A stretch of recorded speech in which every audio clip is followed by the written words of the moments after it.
Well, hello and welcome back to the Tao Manifesting Tarot, the tarot reading that is for the serious-minded tarot person.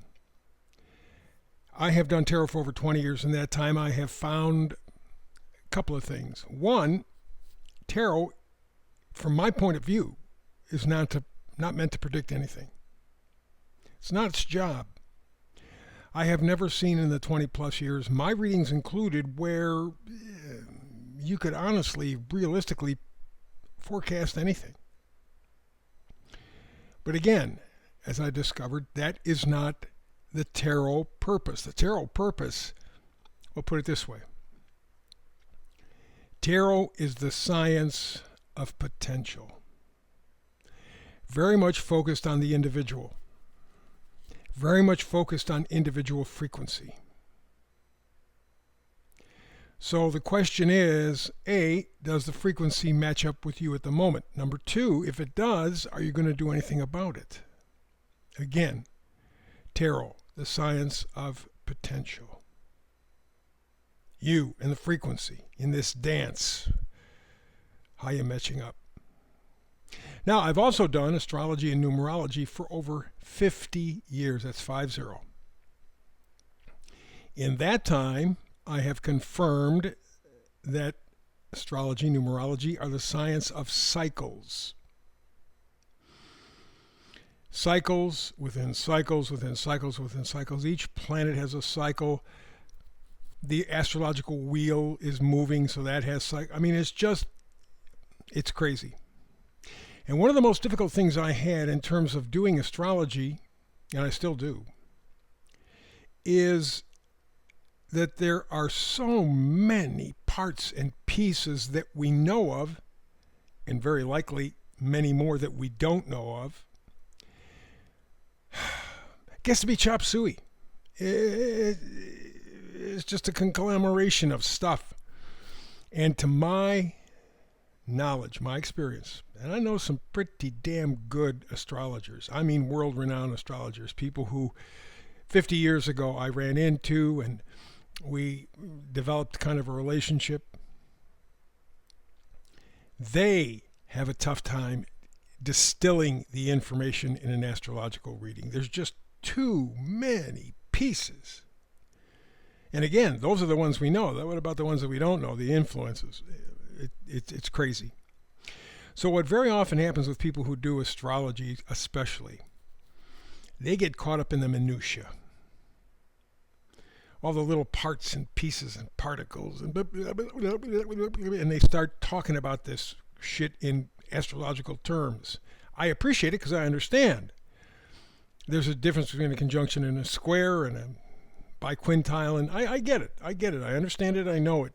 But for the person who you are serving or supposed to be serving, it's just a bunch of garbage just coming out, and after a while you do a reading, maybe an hour, and okay, you filter through all that crap. I've dumped it on your table, you filter it out. Well, within that time period, you're going to find something that resonates, but, if it happens early in the reading, by the end of the reading, you're probably going to forget it. And it's just... So what I do is I combine, literally, in a tarot reading, astrology, numerology, and I use that as a basis, a foundation. In other words, and I've used this quite a bit, largely because it's so important right now. Pluto, and it turns out Uranus, were essentially at the same spots they are now back at the start of the American Revolution, just about 250 years ago. Takes Pluto, rounding off numbers, keeping it simple, about 250 years to go all the way around the solar system, come back to the same spot. Less than 250, but let's just say 250 for easy numbers. Uranus, on the other hand, takes 84, but within that 250 years, it goes around several times. So at this point, 2025, essentially, Pluto and Uranus are in the same positions they were at the American Revolution. Okay, that's the astrology. Now, think back to what must have been going on during the American Revolution. First of all, it was not a peaceful time. Not everybody wanted to separate from England. It was the corned beef hash that we have going on in politics today. Everybody fighting with everybody else, and everybody wanting to have the power, and it was crazy. We don't get that when we're told about the American Revolution, but that's what it was. And in fact, every revolution, you're going to have certain groups of people who are always going to be in certain camps, and they're just going to go at each other, and that's just the way it is. That's the human condition. No different for the American Revolution. But my point is, about 250 years ago, Pluto, just about the same position it is today. Uranus, just about in the same position it is today. I focus on those two because those carry a feeling. Look where we are now. Uranus, it's a revolution. Pluto, evolution. Both of those energies are front and center right now. This is a critical time, not just for the Americas, but for the world. And in fact, in a year and a half, July 4th, 2026, Americas are going to officially celebrate its 250th anniversary. I wonder what kind of shape America is going to be in. There's all sorts of talk about all sorts of things, including parts of Canada, leaving Canada, coming to the United States. But then within the United States, there are parts of places that want to get away from other states and places. I mean, it's just, there you go. Revolution, evolution. And you have, coming up, we got the eclipse on the 29th, I think, very powerful eclipse. You got the 7 planets or so lining up in the sky, one after another, after another, after another. That doesn't happen very often. Every 100 years or so.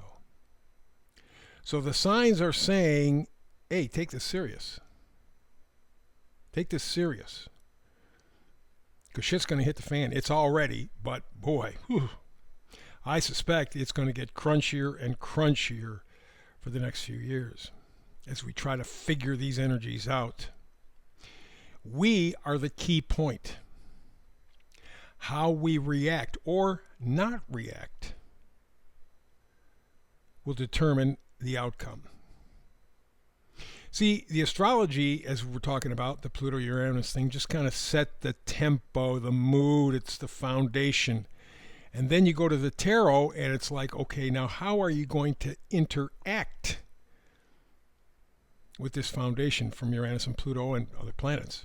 How are you going to react? There's the floor you stand on. What are you going to do on that floor? And the tarot card gives you the opportunity. So I combine the two because my job is not just simply to do tarot, but to give you a vision, a picture. Not a bunch of gobbly, crappy stuff that just makes me sound like I know shit that really doesn't amount to much unless it applies to you. But I'm making you think that I'm so smart. No, I want to bring it right down to the point where it's focused, it's exact, it's clear. Here is the energy. Use it as you wish. Remember, signs of potential, tarot, signs of potential? Well, it's based on that platform that the astrology provides. The tarot is the action that you take on that platform. So let's begin today. Middle card, the oracle card, has nothing to do with astrology, but it sets the mood for the reading, and the oracle card today is a change in the wind. Interesting. I wasn't looking at the card as I was explaining this stuff to you about the astrology and tarot combining together to make a nice big picture, but it works out. That's exactly what we have, a change in the wind. You can feel it. Something is going on, and it's not something that you can easily grasp. Like the wind, you can't grab it, but you can feel it. You can't see it, but you can feel it. Change in the wind. Number up in the left-hand corner, go to the numerology, is 12. 1, beginning. 2, making a decision. A decision to begin. But you put the 1 and 2 together, that's a 3. You are making a decision to line up your Trinity. Mind, body, spirit. Each one of those has a frequency. And like a well-tuned gasoline engine, of which I'm a big fan of, you got to get all the cylinders working together. All the cylinders working together. You do that, man, you got some juju. You got some power. But they all have to be working together. And so the 12, combination of the 1 and 2, equals 3. You're lining up your Trinity, mind, body, spirit. Those energies have to all come together. Okay, but there is definitely a change in the wind. I call it the Cosmic Chem Trails. Those things that are right up in the sky that are destroying life on the planet, changing our weather. I don't know about you, but I'm getting so tired of those milky skies. God, I go out for a walk every day, anywhere from 3 to 6 miles, depending on the weather. And it's so almost depressing, those milky skies. Now, today I was out, beautiful crystal clear blue skies. Man, I was loving it. Here I am walking along Lake Superior, crystal blue skies. The sun is shining. Woo. But more and more these days, we have the chemical chemtrails. And I call this reading Cosmic Chemtrails, because there is a change in the wind. And I'm not talking about the weather, although we're finding out which way the wind blows now, aren't we? So let's take a look at the reading. We go all the way to the left, 5 of Cups. This guy is alone, desolate. He's given up. He's quit. He's got 3 cups. They're in front of him. They're spilled on the ground, and that's all he's looking at. That's all he's looking at. All he has to do is turn around. There are 2 full cups. There's a bridge in the background. There's the castle. That's where he wants to be. He can do that. But he's got to turn around and look. I mean, really see. But to do that again, he's got to turn around. And that's what a lot of people have to do now. You can feel the change in the wind. You can even see the cosmic chemtrails that are being left all over. And I'm not talking about the ones in the sky. I'm talking about ones in society. You can do it, but you ignore it, just like this guy. All you're doing is looking at the 3 cups. Remember I said tarot is the signs of potential? This guy's screwing up his potential. He ain't even moving. He's not looking. He's not doing a damn thing except feeling sorry for himself. He can make the difference. He can make the change. He wants to get to this part here, the 4 of Wands, the 1111 card. That's what he wants. Harmony, stability, partnership. But it's not simply with somebody else. It's partnership with himself. Remember, I was talking about lining up the mind, body, spirit energies. It all begins and ends with us. And I'm not talking about narcissism. I'm talking about true insight, enlightenment. We all see the world from our perspective. We have no other choice. So the change in the wind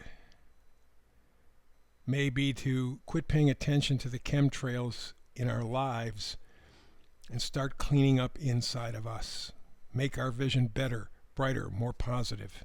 Believe in ourselves rather than this 5 of Cups who's given up on everything, including himself. Meme for today comes from Deb Brown. She says, I don't blame the tyrants. I blame you. The compliant, the apathetic, the cowardly conformists afraid to make waves or speak up. You are the problem. You play along. You do not resist. You simply do the tyrant's bidding.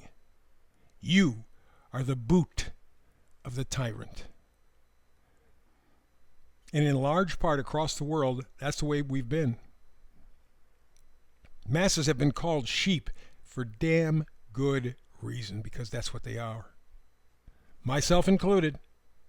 I'm not throwing myself out as Mr. Perfecto by a long shot. But one of the reasons why I do this tarot the way I do this, combining astrology, numerology, using that as a foundation for tarot, is to help you to see the bigger picture. Yes, there's a change in the wind. You can't touch it, you can't see it, but you know it's there. It's the cosmic chemtrails. That's what we got to deal with. Next card over is the 8 of Wands, and it's in reverse, meaning there's something that will come into your life one way or another. Maybe within the next month, because we got that big eclipse on the 29th. Planets moving into new signs. So maybe by the end of May, 1st of June, maybe Something will blow into your life that will allow you to handle this change of wind. When it does, you will have the opportunity to experience the Two of Wands energy. Wands are positivity, excitement, joy, enthusiasm, gratitude. And the Two of Wands means you're going to make a choice for your happiness, a choice to have you actually take part in your own life. You will be given that opportunity. Are you going to take it? I don't know. You're dealing with cosmic chemtrails, but you can feel the change in the wind. Don't be that Five of Cups. Don't separate yourself. You want the 1111 card. You want that happiness, that union with yourself first so you can make unions with other people. Something positive is coming, hopeful. And you have to be able to see it, envision it. There is a change in the wind, but it's up to you to help facilitate that change. That's the reading for today. Back again tomorrow with another Tao Manifested Tarot reading. Between now and the next time you and I get together, peace and blessings.